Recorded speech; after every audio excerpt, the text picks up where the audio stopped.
Previously on Unpacked. He really treated me like a lady, but I didn't realize that it wasn't love. He beat me up so badly that I couldn't walk. I never hid the abuse. I will be carried out in a black body bag. And there was tears, there was blood, and there was a gun.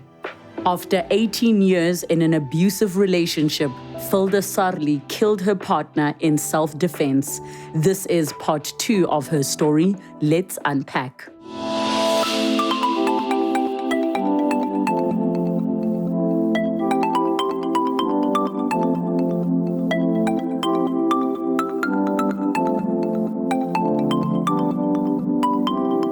So now, what happens when he gets home? So he gets home. So I get home firstly, and I've got this bakkie loaded with all my equipment and everything, and I just leave it. And I think, you know what? Tomorrow morning, I'll take everything off. And I get home, I take 2 painkillers, and I get into bed, and I fall fast asleep. But it's like, I don't know if it was minutes later or hours later, but I just feel this person walking over me, trampling on me. And he grabs me and he pulls me out of bed. And first of all, I thought, because I was so drowsy, I didn't know if it was him, is it a burglar, or was it somebody trying to rape me or kill me? Yes. And then I realized that it was him, just by his voice. Pardon, because the light was off. Yes. And then eventually switched the light on. And then he started beating me. He beat me so badly that I actually prayed that God night. And I said, you know what, God, I don't deserve to be here. I don't deserve to be treated like this. Rather take my life. Yes. Let James kill me tonight. I've chosen that path, that decision, and I made that decision that night, that I can die tonight. Yeah. That I will be carried out in a black body bag. And whether he was going to kill me or he's going to leave me there or whatever, but it was the way he beat me. He's never beaten me as badly as he beat me that night. I mean, I actually went to go stand behind the curtain. I hid behind the curtain in the room. But what for? If I think about it, it was a silly, but I thought it would protect me. And on numerous occasions when he used to beat me, come home and be drunk and hit me, I used to say, I just need to go to the toilet. Yes. And by me going to the toilet, by the time I get back from the bathroom, I would stay so long that he'd be falling asleep. But that night he said to me, you're not going anywhere. I tried to use that way of escape. And he said, you're not going anywhere. Tonight I'm going to kill you. Wow. He said those words. He said that words. He handed me my cell phone. And he said to me, phone each and everybody on your cell phone and tell them that you are never going to see them again. By that time, my mother had passed on already. He says, you'll see your mother. You've been missing your mother, you'll see her now, because I'm going to kill you. He gave me I took my cell phone. The minute I took my phone, he wanted to know who am I phoning. Oh, you're phoning your son now. Let your son come and see how he's going to help you. Wow. Because by the time he gets here, his mother's going to be dead. Now, my son was an adult already, and he had his own life, his own family. And my son hated, my children hated what James was doing to me. And there was nothing that they could do, because it was what I had chosen. Yes. It was my choice. Yes. And it came to the point where I didn't see my children. I couldn't see my children. If I wanted to see them, I would have to make alternate plans without him knowing that I'm seeing my children. Because he didn't want you to see your children? He didn't want me to see my children. Wow.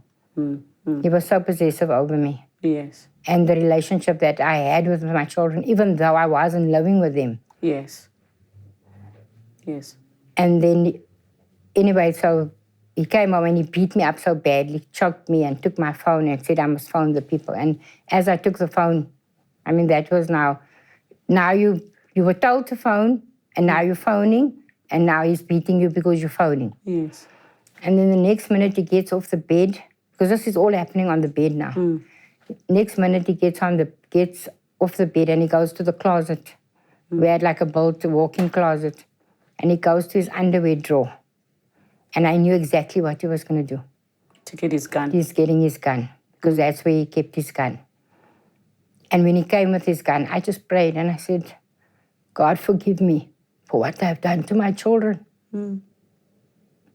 Because they're never going to see their mother again. And that was, I wasn't fearing for my life. I was fearing for what they have to go through. Yes. By coming to find my body the next day or whenever.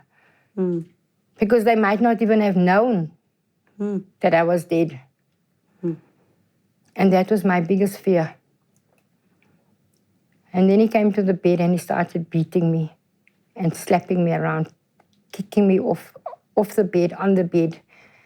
I was bruised from my head right down. He never ever hit me in my face because that's how clever he was. Yes. Because obviously I would cover up. If I go out, I'd cover up, irrespective. And the next minute he was on top of me and he was choking me. But he put the gun down next to me. So I was against the headboard and he had his hands against, choking me. And as I was reaching out, I felt I had the gun in my hand. And within, I don't know, I can't tell you whether it was a second or a minute, but he was on top of me and I pushed him away from me. And I fired a shot. Where did you hit him? I thought I hit him in the shoulder. But apparently it was in the shoulder. But the bullets that was in the gun, we later out established was hollow points. It was a hollow point that on impact, it opens up. Yes. So it affected, everywhere. it affected his other organs. Because if it was a normal bullet, it wouldn't have been so fatal. Yes. And I was so scared. And as I ran. So you fired at him. Did he fall He on fell, the floor? He fell on the bed. He just fell because he was like on top of me. So he just fell on the bed. And then I just saw this red mark. I didn't realize that I actually shot him. Yes. And then I just saw it because he was wearing a white T-shirt. And I saw the blood stain. And then I ran because I knew that if he gets up there, if he gets up there, he's going to kill me. And I ran and I grabbed this. I still had the gun in my hand, and I grabbed the cell phone, and I ran out of the house. I unlocked the door. I don't know how I unlocked the door, and I left the gun on the coffee table. And I ran. Fortunately, my aunt just lives a house away. And then I phoned her, and I said to her, I shot James. And then as I was going towards them, I found 10-111. And I said to them, I just shot my husband. Please come help. And by the time I got to the house next door, to a house away, they were already outside. And then the cops came a few minutes later and they went to the house and I stayed by my aunt's place. I never went back to the house because I was scared. And I said to them, they must please lock the doors because James is going to come now. They must please lock up because if he comes now, he's going to kill me. Not realizing that the shot was fatal. So how did the police or who was it that actually told you that the shot was fatal? Because now you are hiding at your aunt's place. Yes. Then the police came. They were busy taking statements. And I kept on asking everybody, when is the paramedics leaving? Because I'm not hearing sirens. Yes. Because I want to hear the siren that's taking him to hospital. Yes. Or whatever. And then I saw everybody walking up and down and pacing, and my son was up and down, my daughter. So they had already arrived? They arrived. My daughter arrived from Annandale. My son phoned my daughter to say that I had shot James. And the news, everybody, the family, everybody was there at my aunt's place. And then the cops came, the paramedics came, and they tried to resuscitate him. But apparently I had lost so much blood, and the bullet went into some of his organs, and that's what caused his death. And then my daughter came and she sat next to me on the arm of the chair. And she said, well, I don't know how to tell you this.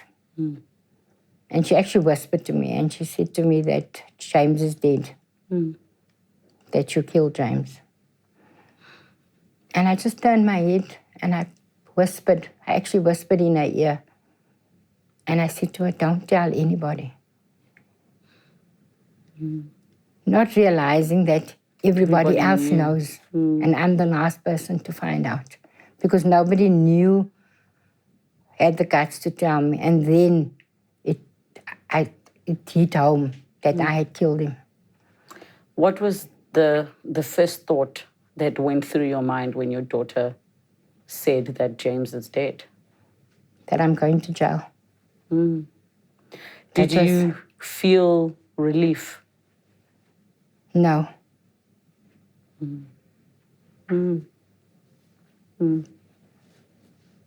I didn't feel relief. Because remember, I still loved him. Yes. I think that's the hardest. I feel for you there. I think that's the hardest part that anyone who's never been in a situation like that to understand. And whoever I told the story said, oh, well done. And to me, it wasn't well done. Because it's going on 13 years. And I still have to live with it. I still have to live with the thought that I killed somebody. And I killed somebody that I loved.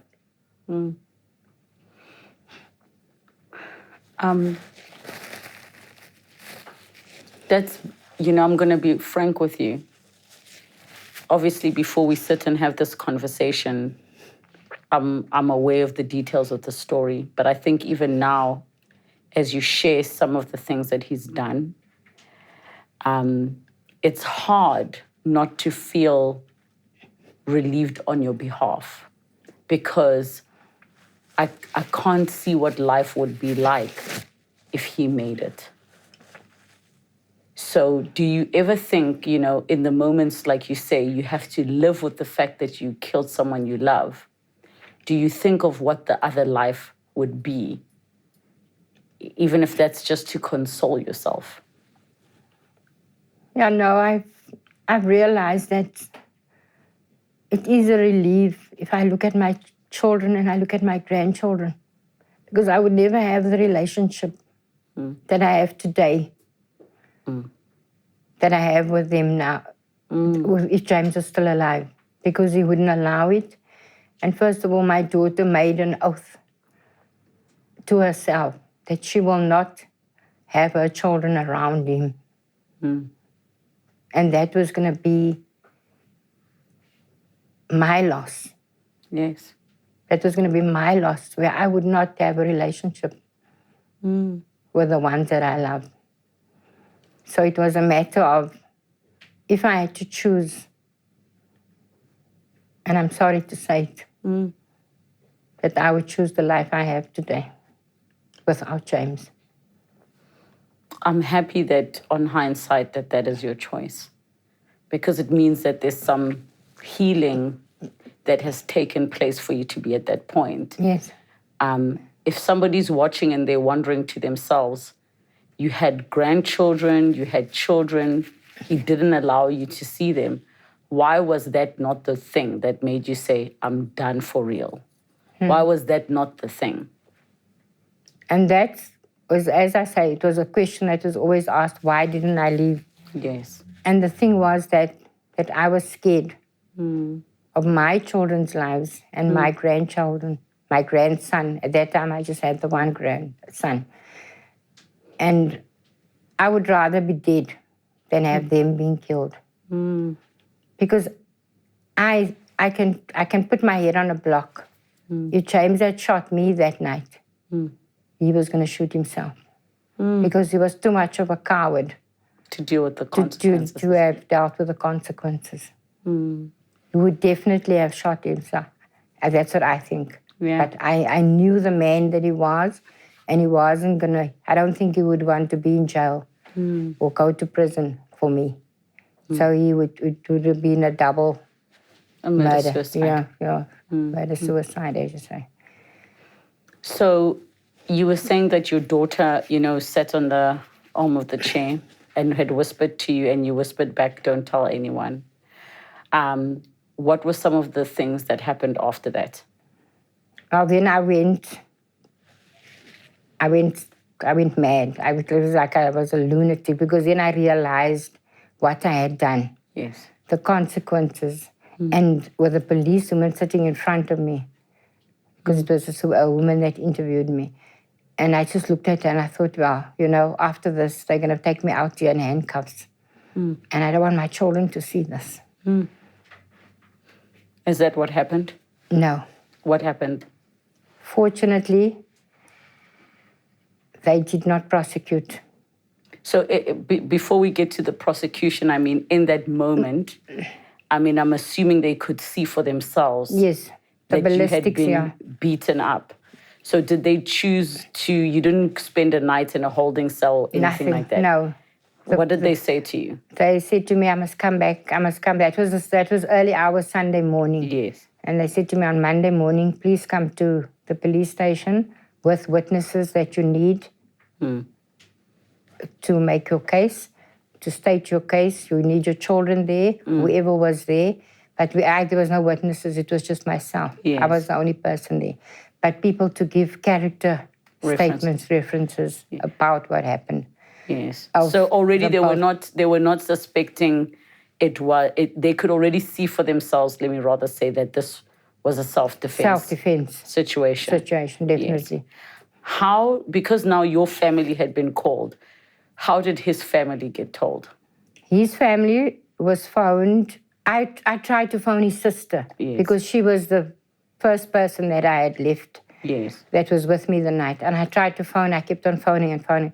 But I didn't want to phone his mother.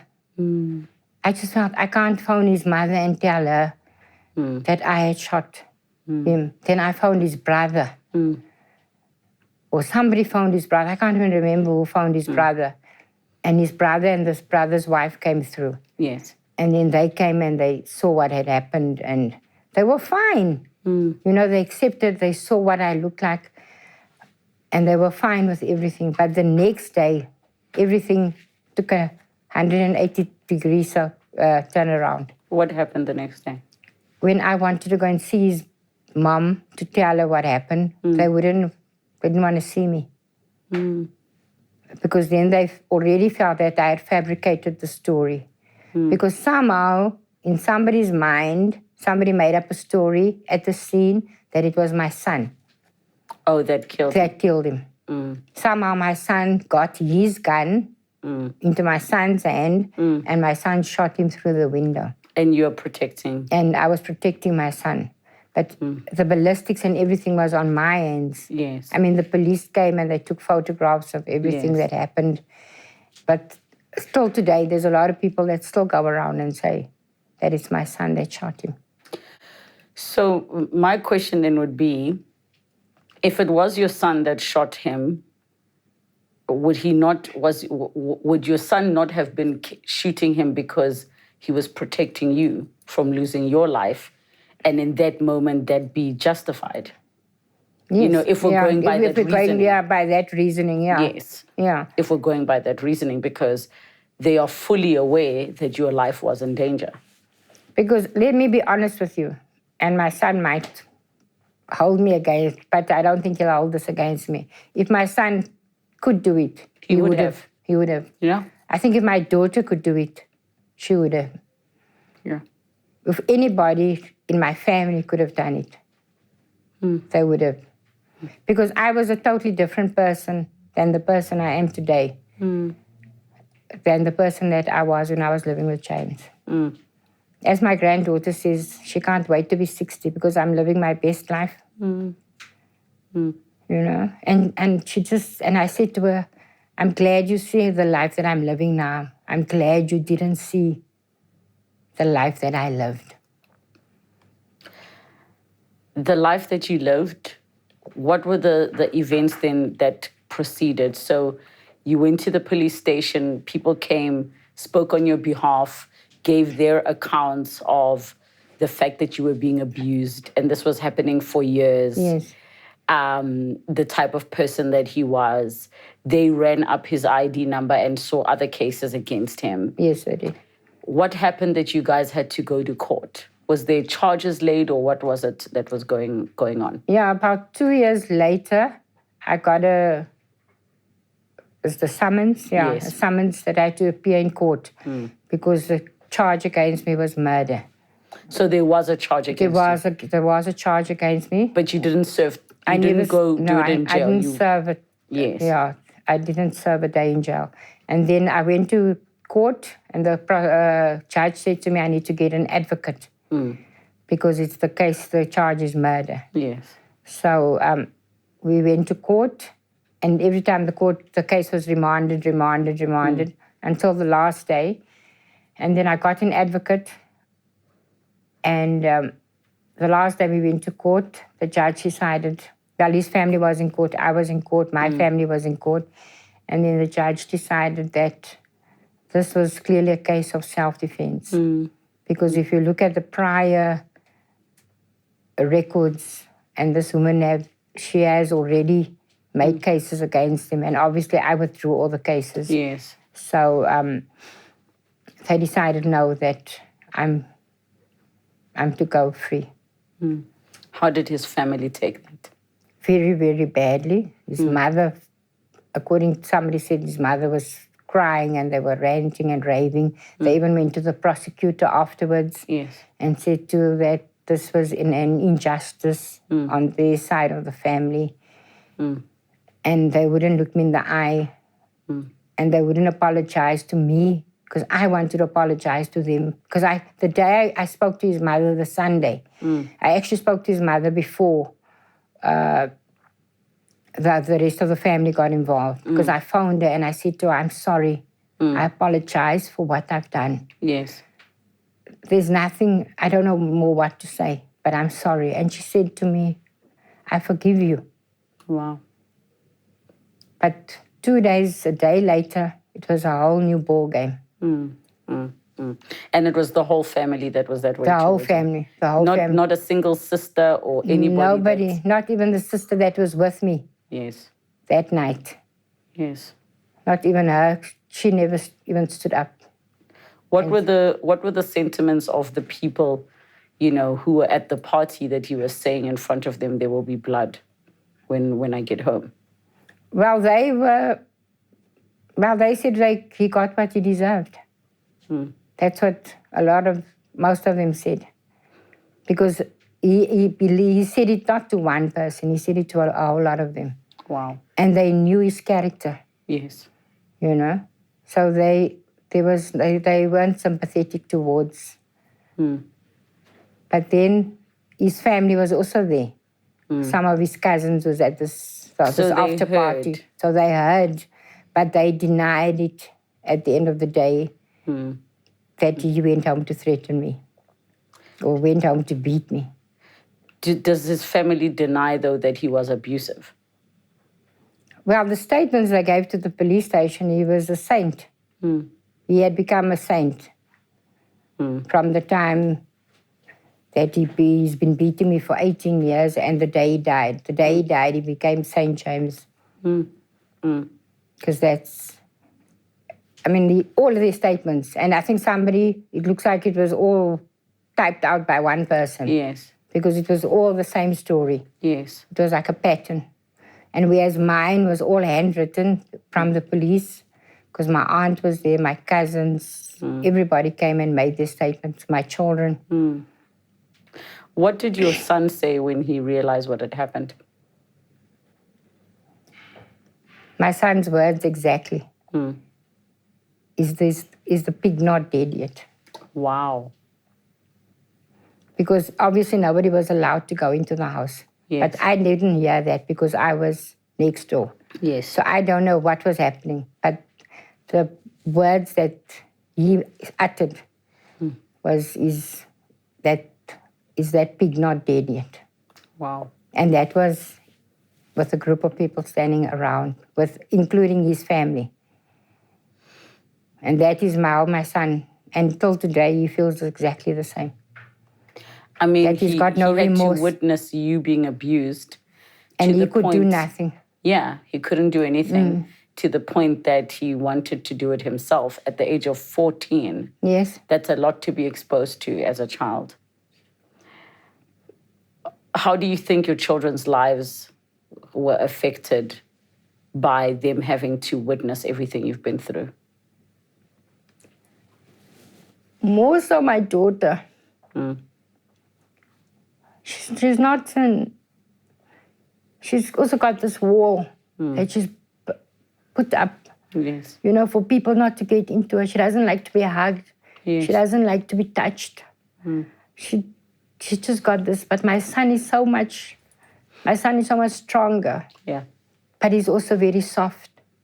He's actually softer than what she is because she's very hard, you know. And the day I went to the lawyer and I said to him, the lawyer said to me, whatever gets said here between the two of us, please, can your daughter leave? And I said to him, he asked me, is it okay if your daughter's here? And he asked her and she said, no, it's fine. She wants to be there. And I said to her, are you okay with being here? Because you're going to hear things that you don't want to hear. Things that I've been shielding from you. Yes. And that's the day my daughter found out that I was protecting them. That I was protecting them by staying in this relationship. Yes. Because I think they thought I had abandoned them. They thought that you chose him I chose him. over them.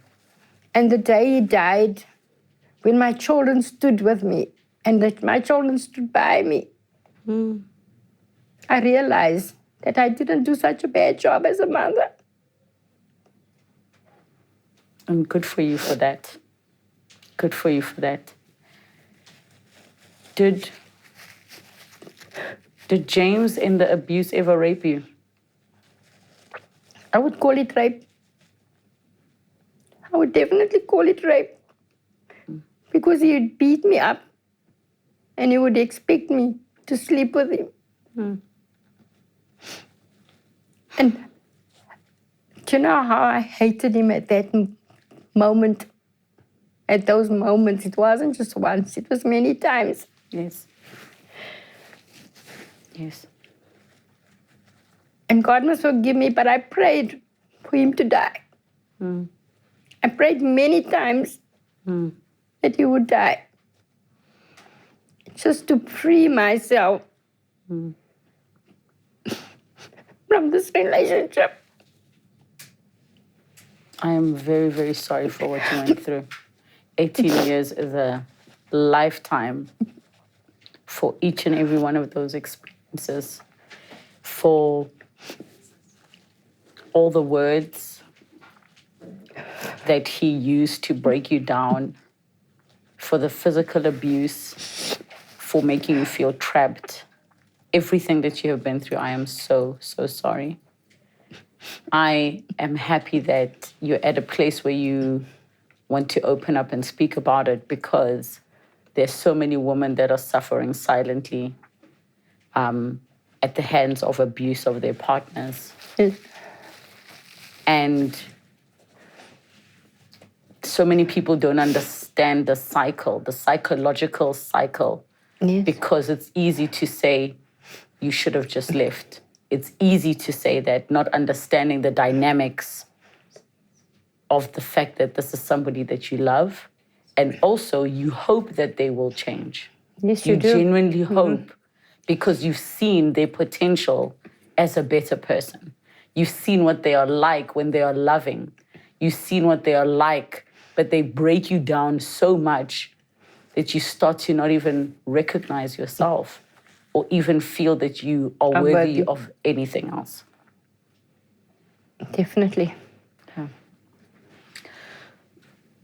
Today, where are you? Today, I live alone with my grandson, because I've got a 12-year-old grandson that lives with me. Yes. And my aim in life is to become a woman that other women can look up to. And And for somebody to come up to me and say, you know what, I'm in a position, and this is my position. Yes. You know, whether you can help me, or whether you can just chat to me, or just give me some advice. Because sometimes I feel that I'm not the best person to give advice. Yes. Because I was an abused person for 18 years. Yes. But today, if I can go out there and speak to young girls, let's start from pre-teens and tell them the signs of abuse, you know? And that is the impact that I want to make on somebody else's life. And whether it is, because my aim was always to open up a place where abused women can come. Yes. Because I was fortunate, I had places to go to, I had people to go to. But if I read stories about other women, they have got no one, their family wants to have nothing to do with them. So if you have a safe haven where you can set up maybe a mother and her 2 children and empower them and give them skills and develop them so that she can be self-sufficient at the end of the day to go out there and make a difference for her children. Instead of leaving her children by somebody else or by a family member. Yes. But the worst part is that you have to give your children off. Yes. Yes. And what I also is that the justice system, because I was reading quite a few articles before I was going to court about how women were prosecuted for killing their partners. There's a lot of women that's sitting in jail today for killing their partners. So just to be able to enlighten them and say to them, it's okay, you know. Don't just go and tell you, make a statement or whatever. Think about it and what led up to why you killed your husband or why you killed your partner or your boyfriend or whatever it was. And that is what I'd like to do, you know, is become like an ambassador for women out there to say, listen, yeah, if Philda could do it, yes, you know, or if she could survive. Yes. Because what I didn't do deliberately. It was in my self-defense. Yes. So instead of you being carried out in a body bag, you know, save yourself and save your family. I'm going to ask you a hard question just to close off. I'm not going to ask if you are happy that you killed him because I know for a fact you're not. But I'd like to know if you are happy that he's no longer here and he's no longer a threat to you. Yes, I am happy. I'm very happy. And it's not a lie. I'm not making it up because I'm on TV or whatever. Yes. But I'm happy that he is no longer around to abuse me and to make me feel less of a person, because that's what he made me feel. Do you ever miss the good moments? Yes, I do. I miss the holidays. I miss the spoiling moments. And financially, he looked fine, even though I had my own business or whatever. But financially, I never struggled, you know. And now it's a bit of a struggle being on my own, you know. Do you still love him? No. I've passed that stage now. I used to put on my statuses and my Facebook, but I've reached a stage where he was just... I actually still love my first husband because he was such a good man. Yeah, yeah. You know, and I try and rekindle the memories that I had with him to my grandchildren, so that I can build the man, so that they can see the man that their grandfather was. Yes. Yes. Because according to me, James wasn't their grandfather. Yes. You know, even though he was part of my life for 18 years. But he was never their grandfather. Thank you so much for sharing. Thank you for opening up to us. And thank you for your strength and your courage and your bravery. And, you know, there's so many things I could say. Your story is just so touching. And I know it's one of many, but it's so unique and overwhelming. I can't imagine what you went through. But I'm so grateful that you came to share it with us. Somebody watching, I believe, at least one person's life will change just from this conversation. So thank you so much. I hope so. Thank you. Thanks. Thank you. Domestic violence, gender-based violence, abuse, all of it. It's completely unacceptable. It is so sad, the tragic end of this particular story, because a life is lost. And while we feel relieved, we did not want, a life to end. What we wanted was for abuse to end. And that's what we hope can be the case. But for those of you that are seeking help, please do speak out. We'll put up the details of who you can contact and where you can get assistance if you are feeling trapped. And please know we see you and we believe you. Thank you so much for joining us. Have a good night. Next time on Unpacked. I ended up subconsciously having a prayer that, you know what, God, I wish my mother could die. Was your mom always open with you about your father from as long as you can remember? She used to remind me how she wanted to abort me. The reason I failed to answer you when you asked who your father is, it is because I was raped and you were conceived.